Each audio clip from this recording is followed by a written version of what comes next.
Welcome, ladies and gentlemen. This is Austin here with StarCraft 2 commentary number 7. Today I will be bringing you a replay sent in by Toothless, who is our red Terran here spawning at the bottom right of the Boneyard.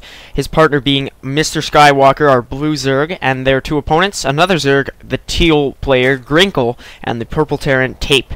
And I do believe at least Toothless has a randomly matched partner, as he sent this in to me, citing it to be some relatively neat action, and I would like to cast it. He's a friend of mine as well, and I also have a replay from Zapper to be used most probably in episode number 8. And I do realize that we have a little bit of a Protoss famine on my channel. It has been I believe three actual commentaries since we've seen a Protoss player. Though in that last game, I'm pretty sure it was the 3v3. It was a PPZ v PPT, so we had 4 total Protoss players. I guess now this lack of them making up for it. And so I'm not sure if you guys have noticed. I have barely noticed actually, but I have reduced my graphic settings to medium, as it is my belief that coupled with Fraps and StarCraft 2, my processor, which is relatively new, just cannot handle high graphics without any lag. I'd like the highest possible quality for my content, so I wouldn't like any lag to be a little bit of a distraction in my replays. So I don't find much of a difference between high and medium settings. I do use high when I'm actually playing the game. I find it quite aesthetically pleasing, but coupled with Fraps, which uses a ton of memory, I figured medium would be the best possible option. Of course, I would never go down to low, as a low is not the most appealing for replays, but medium seems to be quite effective for my computer so far. And by the way, an update on that, it will most probably be sent in next week on Monday, and then shipped back to me and repaired within 7 business days, as I did contact support. So hopefully you will not see much of a pause in my actual replays on my channel, as I will cast one more episode after this before sending my laptop in, and upload both of them to private on YouTube, so that I can make them public whenever such is needed. And so here's a little bit of early pressure from StarSkywalker. I apologize for not covering any of the production tab. Tape just going for the traditional wall, as Toothless has, and Grinkle with the spawning pool. And for StarSkywalker, we have a spine crawler here near his workers, and a spawning pool of his own, and Toothless walling off. And so now these early Zergling pressure just breaking through Tape's wall and doing quite a number on his forces. And I apologize for this little stop, not sure what that is from, but nonetheless, this wall has been broken, and Tape's workers will now chase down StarSkywalker's forces. Now that Queen gonna get to work on these Zerglings, and usually it is quite a bother when your opponent has an early Queen. Queens are available quite early for Zerg, and they're an effective way to hold off against just this quick pressure from Zerglings. And so this wall quickly repaired by Tape, and Toothless's wall actually boasting quite a number of holes. I'm not sure if it's structurally sound. Not sure if you actually heard the pronunciation of that.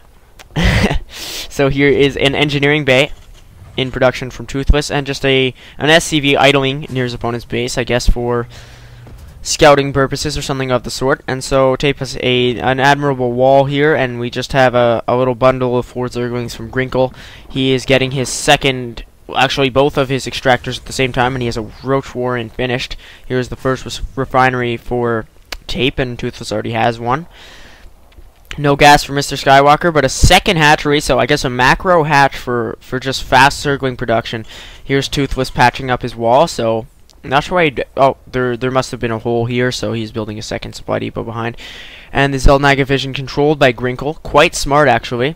And Toothless is going for a proxy factory, and he makes it quite obvious here in the ally chat. And so here's StarSkywalker. Somehow penetrated Tape's wall. I guess one of the supply depots was accidentally lowered, and now this barracks is going to be under siege. Not sure if... No, Grinkle will not pull his forces off the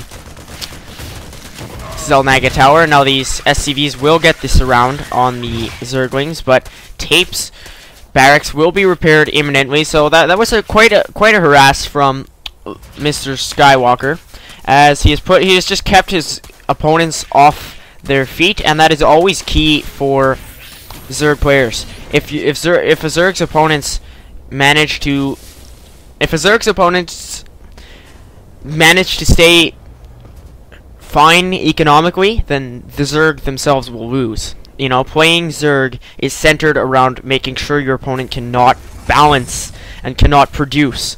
You know, they have such a number of harassed units. For example, we look at roaches. Roachling is available quite early. Mutalisks are, from a Protoss player's perspective, a massive disturbance, and Broodlords are extremely difficult to take out without the proper counters, such as Ghosts for Terran.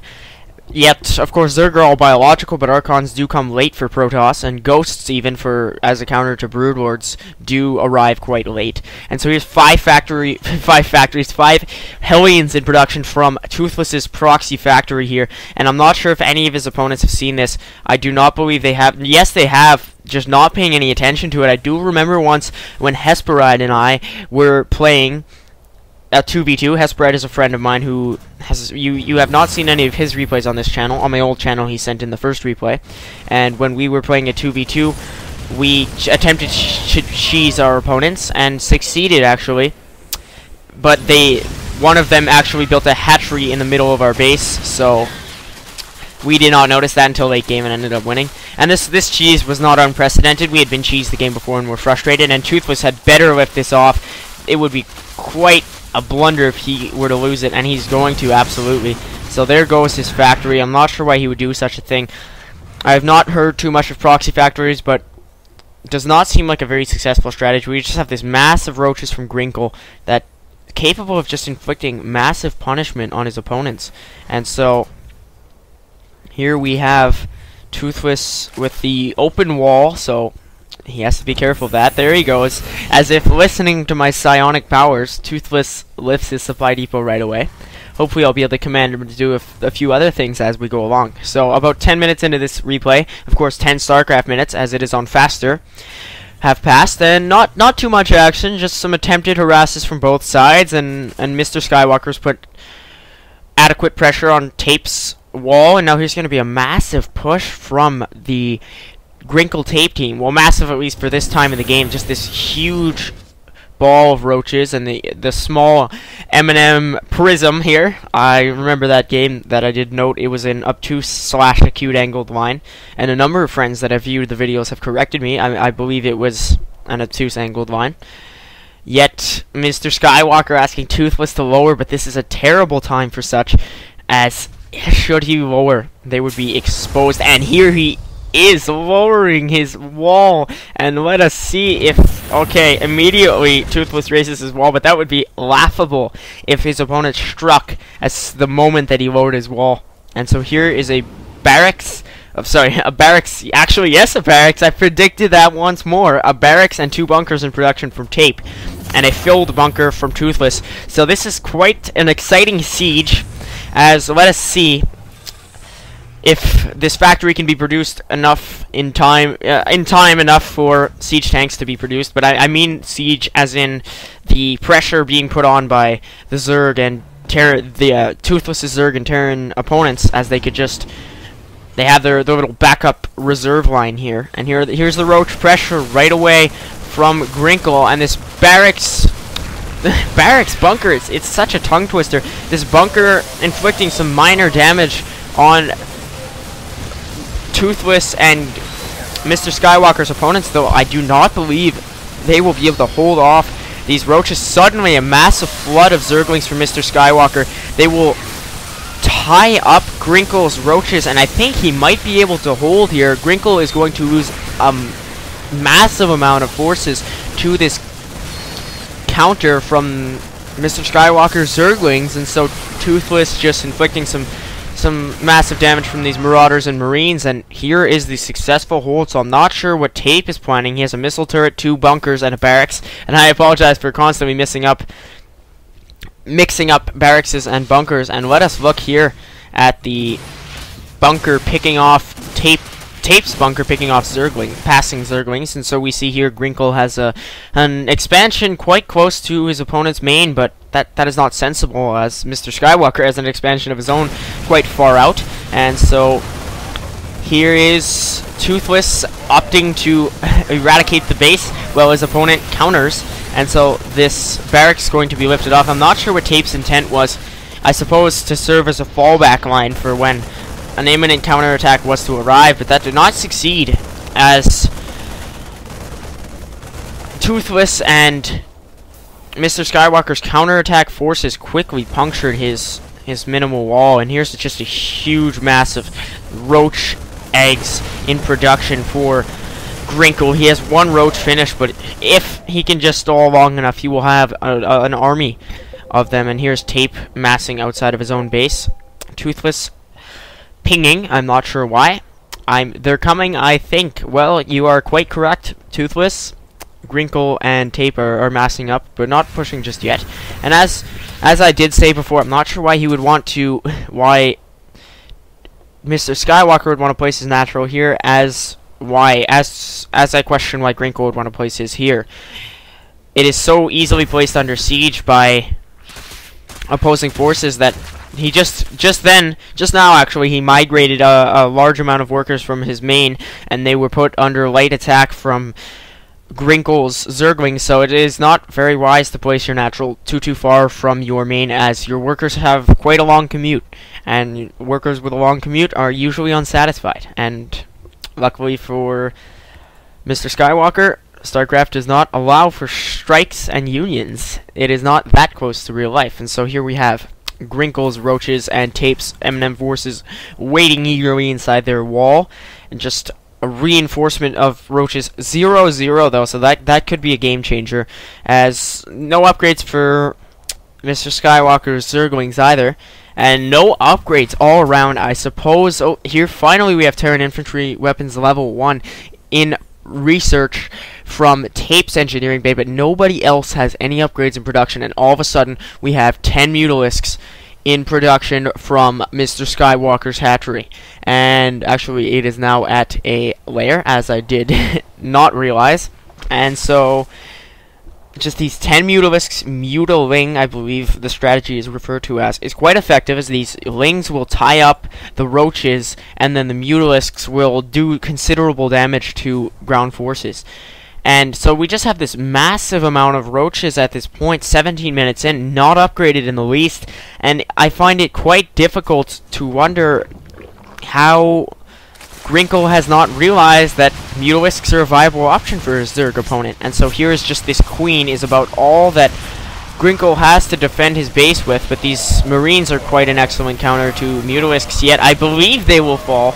Marines are not an excellent counter, but they are the only counter that this team of Grinkle and Tape do possess, so I'm surprised StarCraft did not go not Grinkle hunting, Overlord hunting, as that would be quite effective. And so here we have a huge roach push from Grinkle landing on that natural, and StarCraft inflicting punishment on Tape's forces. Of course, his team desperately pushing out, but these Zerglings will flood in. Excellently timed here for StarCraft, and he will just eliminate these Marauders as the roach ball of Grinkle begins to push out. I believe that Toothless will be able to hold on his own, though, as these roaches against siege tanks will not do too much. So here's Tape's other siege tank falling immediately to these glaive worms of StarCraft's Mutalisks. And so here's these Zerglings inflicting massive damage on Grinkle's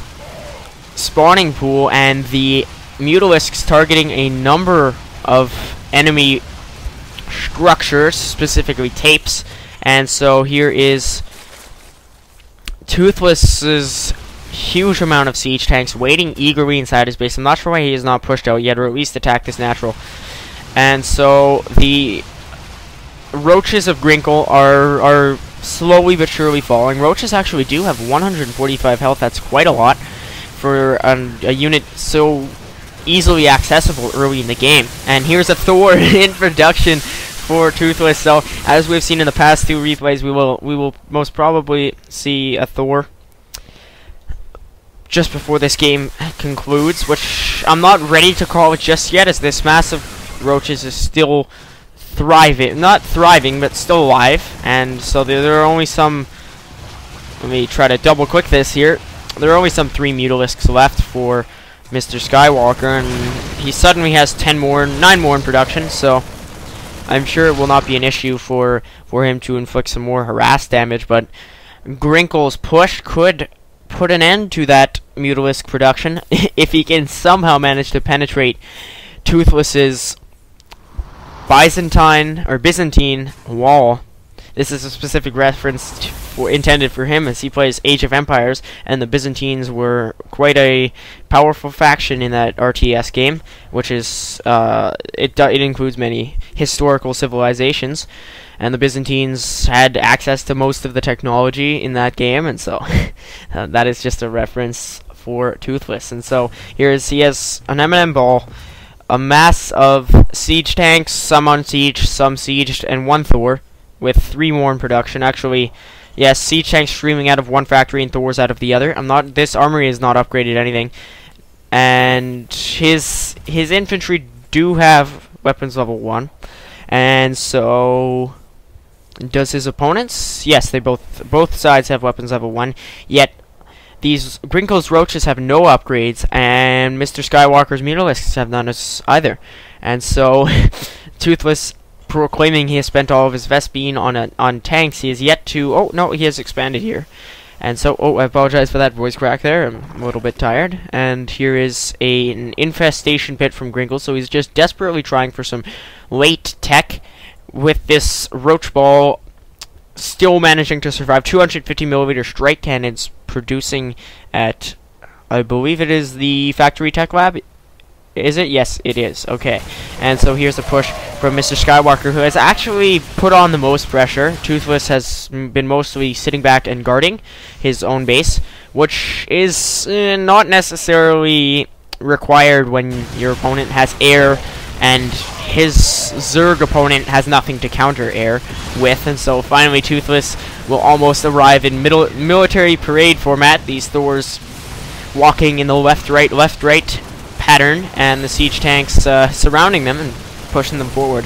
And here is Tape's base quickly succumbing to Toothless's clumped up Terran force, and this ball of Grinkle's roaches is just remaining inactive. And so I believe this will be it for Tape, at least. I'm not sure about his ally, but Mr. Skywalker currently finishing off his Zerg opponent's main base, and so this last natural actually spotting Mr. Skywalker's hatchery, and just a few idle overlords here, and here's the majority of Grinkle's overlords migrating north for the winter, as we often observe here in Canada. And so Tape, his command center is under desperate repair from these dying SCVs, and so he has 1 command center filled with SCVs floating away, hoping for a better future. This command center is migrating to the east, I believe. I'm not the best with my cardinal points. And so Toothless's forces once more searching far and wide for his opponent's base, and finally these roaches will seemingly face their destiny as they push out one final time, all walking in synchronization. And so Toothless is on the hunt here for an opposing base. I believe this command center is on patrol. No, we can see some clicking occurring from Tape. He will most probably land it back where it first was produced to throw off his opponents, which is an alright strategy. I mean, at this point in their economical and military standing, the team of Grinkle and Tape is just in quite palpable shape. I'm not sure if palpable is actually the right adjective, but I'll have to check later. And so the main mistakes that can be observed from Grinkle was that he just did not micro his roach ball enough. I'm not even sure where they are at this point. Probably face their fate at the hands of the main base of Toothless and Mr. Skywalker. But had he put more pressure on with his roach forces, he would have probably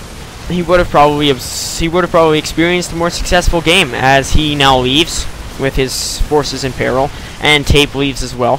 So that marks the end of our replay.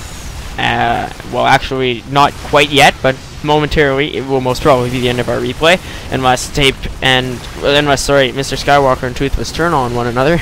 I believe that will be it. And so, mostly the main error on Grinkle's part was a lack of micro from his roach ball, and mostly on all players' part, it was it was actually a lack of upgrades that was the prevalent issue, and just some general gameplay. I believe this is Bronze League, so that is to be expected. I mean, these players will most likely develop over time, which is what occurred to me when I was in Bronze League. It was actually upgrades and a large amount of worker production, and for me, it's a Protoss chrono boosting that propelled me into Silver League, where I am now. Actually, I'm not in the league right now, in Season 5, I believe it is. I've not been placed yet. And so, that marks the end of episode number 7. I will see you next time. This does conclude our matchup. Thank you to Toothless for sending in the replay. Please remember you can send any of yours into ost77sc@gmail.com. That will be posted in the description. So, thank you very much for tuning in. I will see you next time. Goodbye.